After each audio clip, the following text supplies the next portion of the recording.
آپ نے جیپ کے نشان کی بات کی، اس زمانے میں بھی کافی لوگوں نے آزاد الیکشن لڑا، اس میں چودھری نثار صاحب بھی شامل تھے. کیا آپ کا رابطہ ہوا ہے؟ چودھری نثار صاحب بھی ایک بڑی سیاسی شخصیت ہیں اور اس وقت غالباً کسی بھی سیاسی جماعت کے ساتھ ان کا کوئی اتحاد وغیرہ بھی نہیں ہے. دیکھیں، چودھری نثار صاحب کے ساتھ میرے بہت قریبی تعلقات ہیں. سیاستدانوں میں جو پرانے اور ساتھی ہیں اور جنہوں نے ایک دوسرے کا ساتھ دیا، میں نے تو چودھری نثار صاحب کا اتنا ساتھ نہیں دیا پولیٹیکلی، کیونکہ ان کی ایک پوزیشن تھی پی ایم ایل این میں. جب میں پی ایم ایل این کا سینئر نائب صدر تھا تب بھی وہ وزیر اعظم کے وزیر اعلیٰ کے بڑے قریب تھے، لیکن انہوں نے میری بڑی سپورٹ کی ہمیشہ.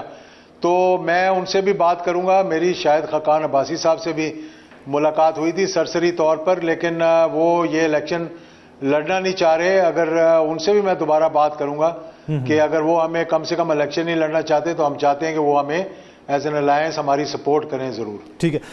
اچھا سر، ماضی میں چارٹر آف ڈیموکریسی ہم نے سنا، اس کے اوپر بہت ساری بات ہوتی ہے. کیا آپ سمجھتے ہیں کہ اس وقت جس ڈگر پہ سیاست پہنچ چکی ہے، آپ نے اس کا ذکر بھی کیا کہ بہت ساری ایسی چیزیں ہیں کہ جہاں پہ ہم سب کو اب سوچنے کی ضرورت ہے، تو کیا کسی نئے چارٹر آف ڈیموکریسی کی ضرورت ہے؟ کسی بڑے پیمانے کے اوپر کسی ڈائیلاگ کی ضرورت ہے؟ آپ کیا سمجھتے ہیں اس حوالے سے؟ دیکھیں، بغیر ڈائیلاگ کے الیکشن جو ہے کامیاب نہیں ہوں گے. بغیر ایک پیج پہ سب اکٹھے ہوئے تمام سٹیک ہولڈرز الیکشنز کامیاب نہیں ہوں گے.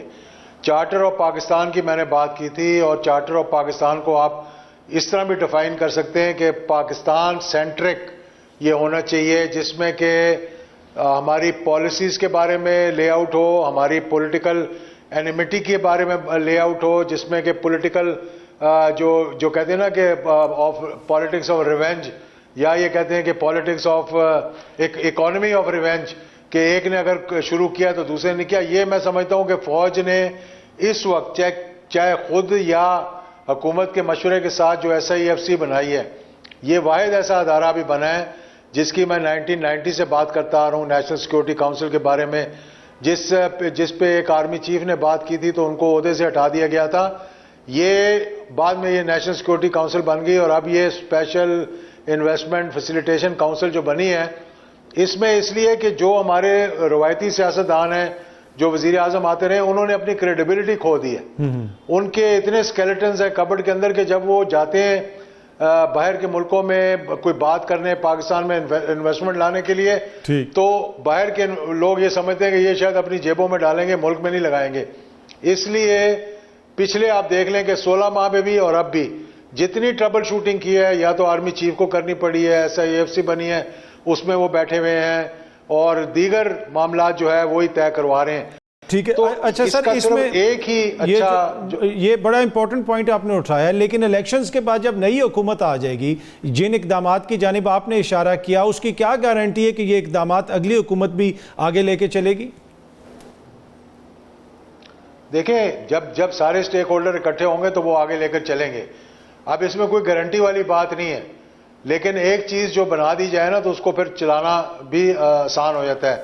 جیسے کہ باہر سے جو ڈائریکٹ فورن انویسٹمنٹ آنی بند ہو گئی ہے، باہر سے جناب ہمارے اوورسیز پاکستانیز کی ریمیٹنسز آنی بند ہو گئی ہیں.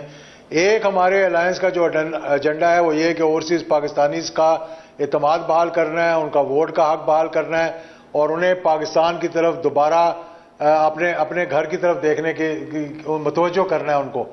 تو اور اسی طرح یہ جو ابھی دیکھ لیں کہ جتنی ٹربل شوٹنگ ہے، جتنے پیسوں کے بارے میں بات ہو رہی ہے، جتنے باہر کے دورے ہو رہے ہیں، چاہے چائنا ہو، چاہے مڈل ایسٹ ہو، وہ کبھی کوئی وزیر اعظم نے جا کے بات نہیں کی ہے. پچھلے آپ 2 سال اٹھا کے دیکھ لیں، ہمیشہ آرمی چیف نے جا کے بات کی ہے، چاہے وہ رول اوور ہو، چاہے وہ انویسٹمنٹ ہو، چاہے وہ MOU ہو.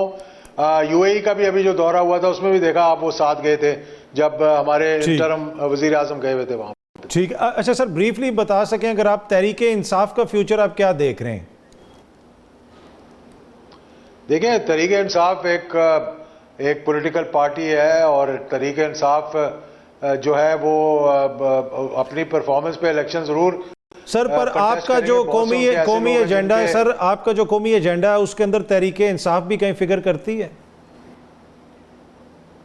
ساری پولیٹیکل پارٹیز چاہے جن کا کچھ بھی تعلق ہو پاکستان کے ساتھ، دیکھیں یہ اسٹیبلشمنٹ بھی ہماری ہے، یہ جماعتیں بھی ہماری ہیں، یہ لوگ بھی ہمارے ہیں. تو ہم نے ایک ایسی فضا پیدا کرنی ہے جس میں یہ دوریاں جو ہیں وہ ختم ہو، اور ایک اچھا راستہ اس میں سے نکلے. اس کے لیے ہم کوشش کرتے رہیں گے. میں نے ماضی میں بھی بڑی کوششیں کی ہیں اور سب کو اس بات کا علم ہے, اور آئندہ بھی انشاءاللہ یہ کوشش کریں گے کہ ایک اچھی قومی یکجہتی کی فضا پیدا ہو. اسی لیے ہم نے نیشنل یونٹی الائنس اس کا نام دیا.